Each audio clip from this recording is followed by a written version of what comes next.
Hello Vietnam, it's Ian here at TDLC. Can we just do a quick audio and video check please before the start of the conference?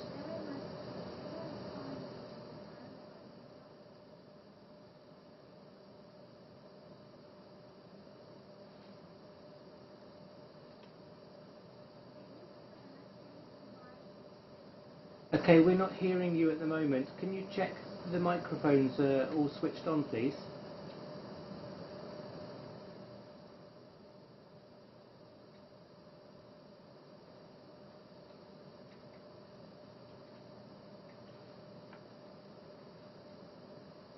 I'm just going to disconnect you and reconnect you if we can't hear you.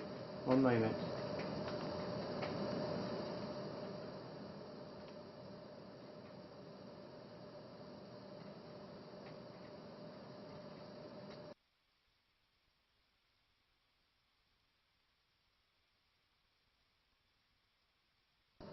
Okay, Hanoi?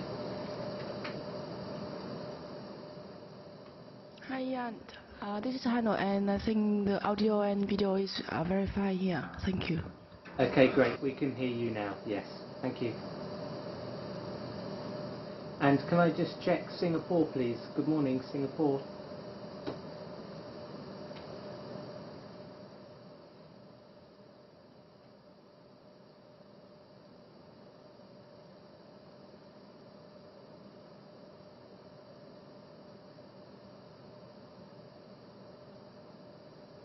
Okay, we have 10 minutes just before the start of the conference.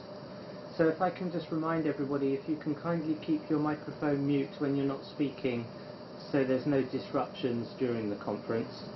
And if you can kindly keep all your location signs clearly visible, so the moderator in Jakarta can easily identify each site. Thank you.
Hello, Ian.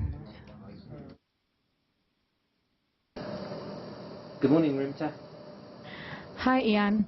Shall we get started because we already we have Dr. Surin in the studio at UI already. So if all the sets connected, can we just get started? Thank you. Certainly. Everybody's connected and tested, so please go ahead.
Hello, Ian.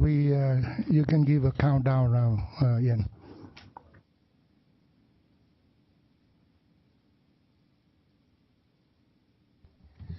So, just good morning, everyone, and on behalf of ASEAN, I would like to thank you all, yes, for being here. And as Dr. Fitz just mentioned that we would like to have ASEAN face. If you would like to just move up front, would you please? Yes. So we have some representative from ASEAN.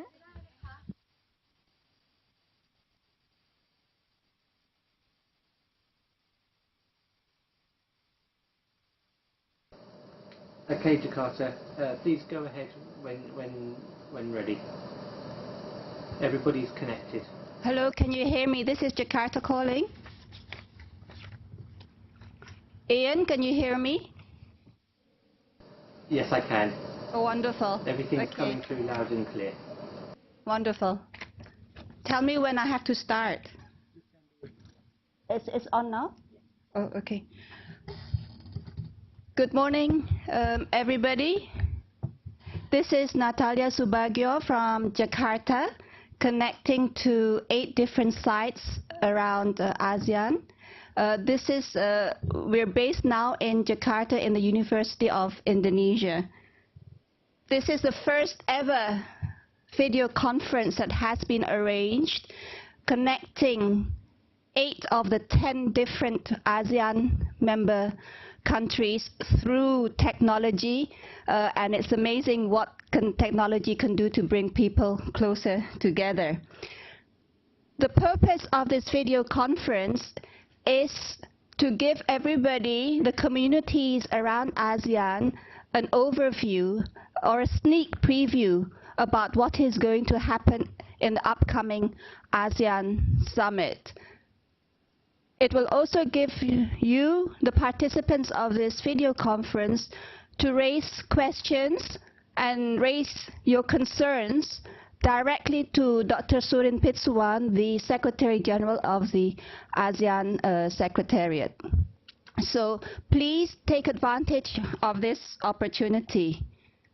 How we're going to do this, we are going to go and listen first to the presentation by Dr. Surin, after which I will open the floor for questions. Each site will have the opportunity to raise 1 question in the first round. We will do it in 3 different sessions. Each session will offer the opportunity to 3 different countries. And then the question will be answered by Dr. Surin, and I'll go to the next session and the next group of 3 countries. If we have extra time, there will be another opportunity to raise a second question. So please raise your questions succinctly and concisely. Also, after you have raised your question, please do not forget to switch off your mic, so that the communications becomes even more smooth. And just to let you know, this video conference is also available or can be accessed through video streaming, which can be downloaded or accessed at the ASEAN Secretariat website. Without further ado, I'd like to first introduce Dr. Surin Pitsuwan, who in fact needs no introduction. He is a very well-known individual. Before he became ASEAN Secretary General, he had an illustrious career in politics and also in government, as a member of parliament and also as the Minister of Foreign Affairs for Thailand. Dr. Surin, I'd like to give the floor to you to give your presentation and tell us what we can expect from the ASEAN Summit. Thank you very, very much, Madam Moderator. Let me greet you all in the other 7 sites around the region. Let me greet you by the traditional greeting of Indonesia. Assalamu alaikum wa rahmatullahi wa barakatuh. It is indeed a privilege for all of us at the ASEAN Secretariat to be connected around the region in 8 different countries. The other 2 are not quite ready for connection because of the technical problems, and we hope that in the near future all 10 countries will be able to be connected with this, what we are told, it's called the Global Development Learning Network, provided to us by the World Bank. One of my purposes of becoming the Secretary General of ASEAN is exactly this: to be able to bring ASEAN to the people, to be able to reach out to the people of ASEAN by and through networking. Only the people at the Secretariat cannot, with all the efforts, with all the resources that we have, cannot reach 570 million people of all ASEAN people. Only through this kind of networking and only through this kind of cooperation, only through this kind of facilitation with the existing institutions and network and resources like this one, GDLN of the World Bank, we can do it. Now, I think the purpose of this session, of this activity, is to be interactive. So I would hope that you will ask questions. I'll try to answer all the questions to the best of my ability. Remember, there is no silly question, there are only silly answers. So the problems and the burden lie on me. Just ask, I will try to respond. Let's begin with the Charter. The Charter was ratified at the summit in Singapore in 2007. It was ratified by, no, it was endorsed by the leaders, 10 of them, and it was ratified by the member states through the year of 2008. It became effective on the 15th of December. People ask me, including the US Secretary of State the other day, Madame Hillary Clinton, how much and how well you are going to implement the Charter, this little green book. I told her it is a living document. We have to put flesh and blood into it. The spirit is already there. And I refer to the American experience by saying that the phrase that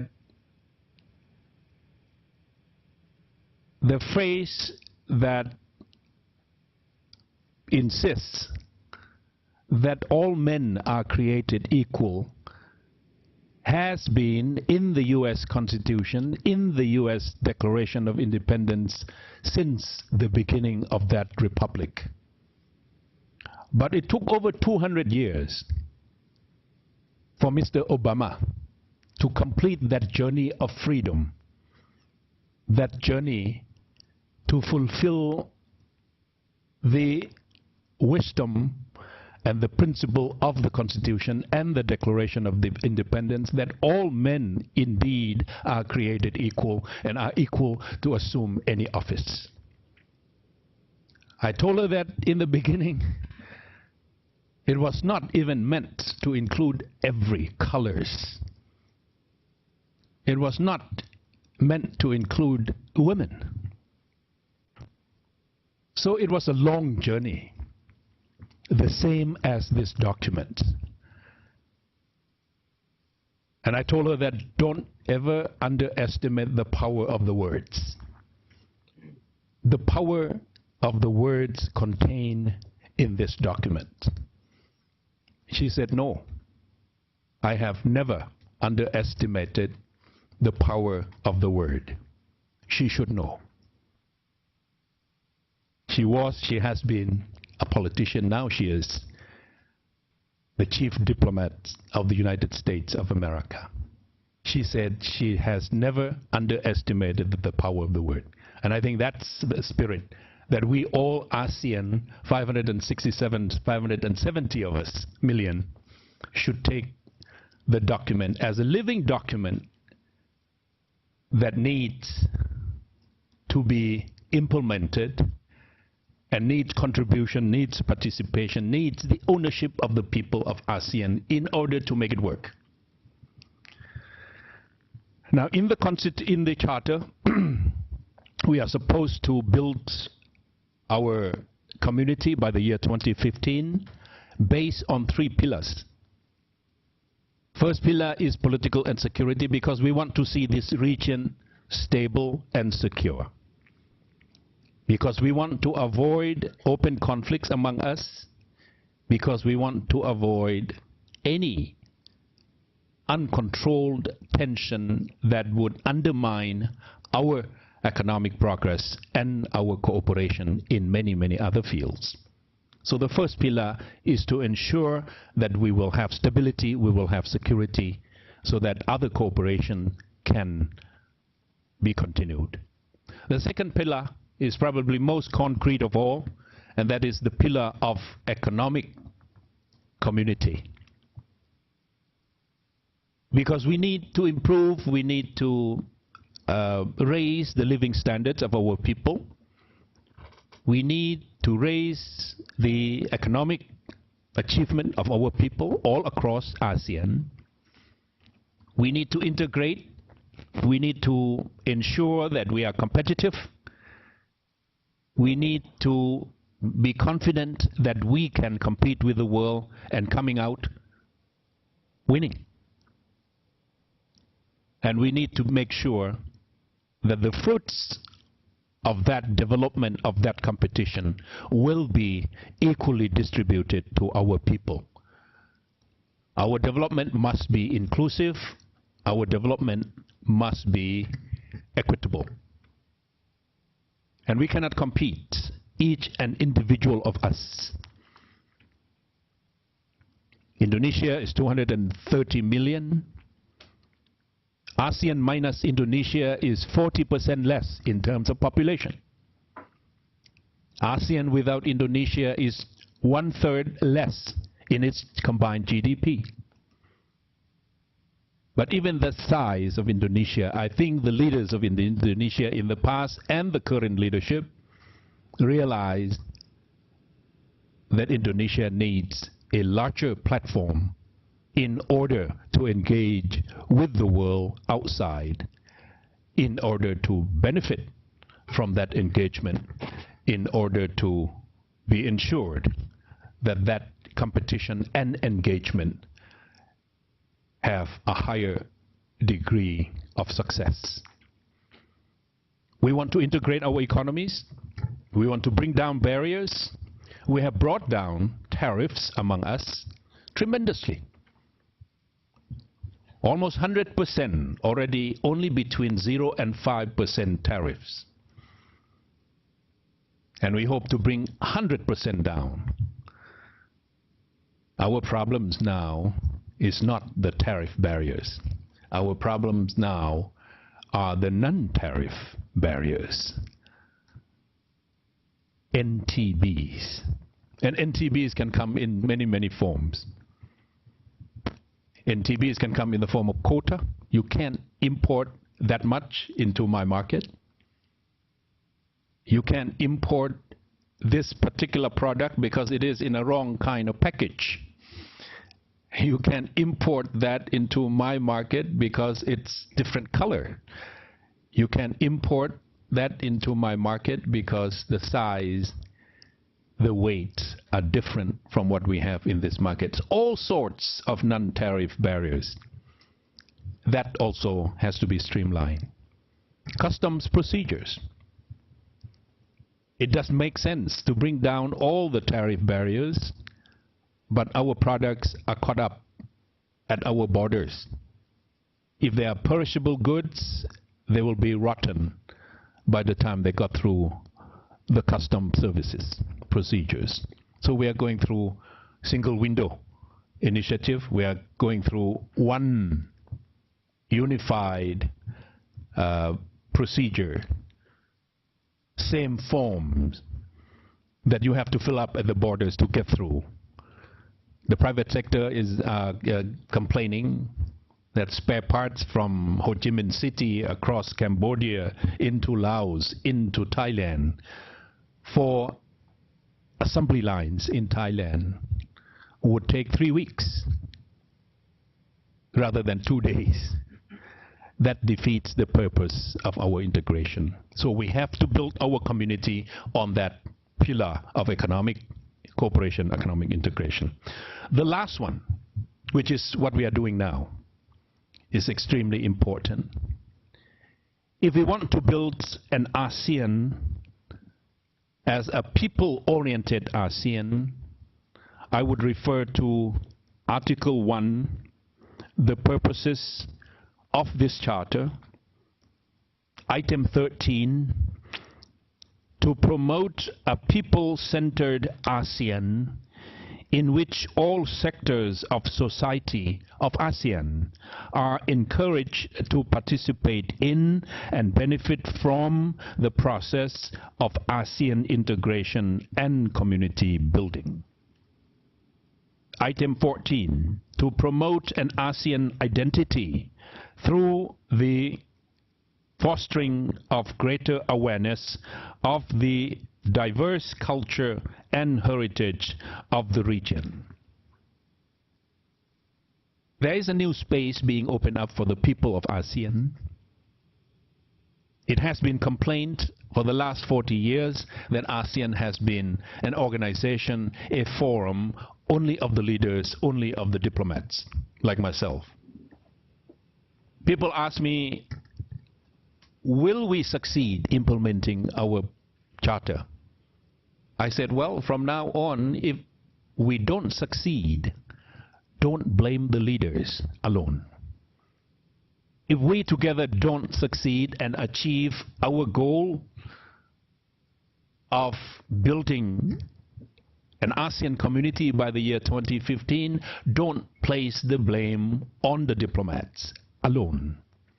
Because the space has been opened up for the people, the socio-cultural pillar, community council, that would invite all sectors in the ASEAN landscape to contribute, to participate, to own the process. And that's why it is extremely important to make sure that 570 million people are aware that they own this organization, that they belong to this organization, that they can contribute to this organization, that they can appeal to the leaders and ask the question, why can't we implement the charter? Why can't we do what we have committed to do? Why are we lacking behind the other party, the other member? That's what I mean, the power of the words. Because it could be a new reference point for the people of ASEAN.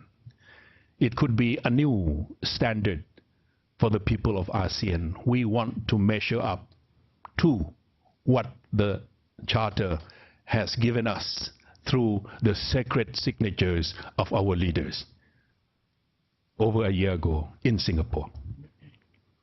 So with these three pillars, I hope that all elements of ASEAN will have an opportunity to contribute and to participate and to own, and along the way adopting another identity. In addition to being Indonesian, 230 million people of Indonesia are also ASEAN. 64 million of the Thais are also ASEAN,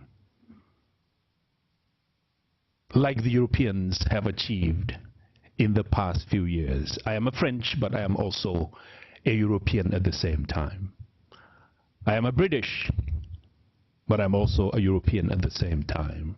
I'm a Swedish, I'm a Finn, but I'm also a European at the same time. Unless and until we can have that second identity in every one of our 570 million people, ASEAN will not be on a firmer ground going into the future.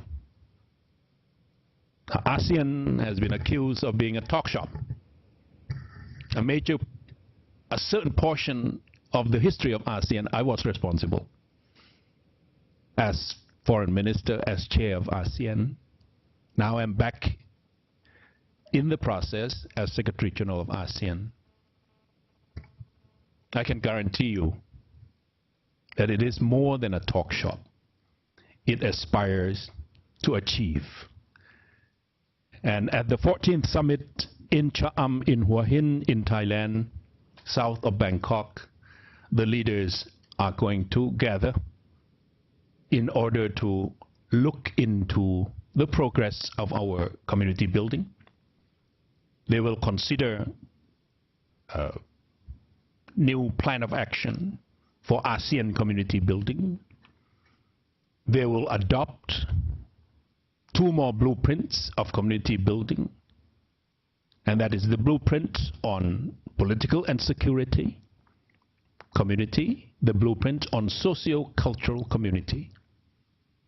They will look into various issues, agreements, MOUs on economic integration. They want to make sure that we have mutual recognition on our professional training. They want to make sure that certain professions can move from Singapore to Thailand, from Thailand to Indonesia, from Indonesia to Vietnam, so that the space for our professionals will be expanded. That will be good for the future leaders, for the future professionals of ASEAN, but that also comes with a challenge. If you are not well trained, you will have to compete with 570 million people, no longer 230 in Indonesia. If you want to be best doctor, you have to compete with the rest of ASEAN. If you want to be the best engineer, you have to compete with the rest of ASEAN. It's no longer competing within the national boundaries. Well, if competition is good, if competition can bring quality, if competition can bring excellence, here we are. We want to open up ASEAN professions for competition among ASEAN people, so that along the way we can improve the standards of our professions, of our services. Opportunity and challenges coming together in the open space of ASEAN. They will be considering expanding their cooperation, their FTA, originally with India. Now India said they are not ready, so we'll have to wait on that one. Another 1.1 billion market, but they said they are not ready. Australia and New Zealand, yes, ASEAN will sign a trade agreement, free trade agreement with Australia and New Zealand. So it's more than a talk shop. It aspires to achieve, cannot achieve everything 100% at the same time, but it's incremental. It has a momentum, and the best of all, it's no longer driven by the leaders. It can be driven by the people at the grassroots of ASEAN. And that is a message for all of you in 8 centers around ASEAN this morning. It can be driven by all of you. Thank you very much. Thank you very much. Excuse me. Thank you very much, Dr. Surin, for reminding us all of what ASEAN aspires to be, what we're going to do to ensure peace in the region, what we're going to do to achieve integration of its economies and its peoples. Now, the floor is open to the audience around the 8 different countries. And Dr. Surin, the people present are all representatives of the ASEAN people. They include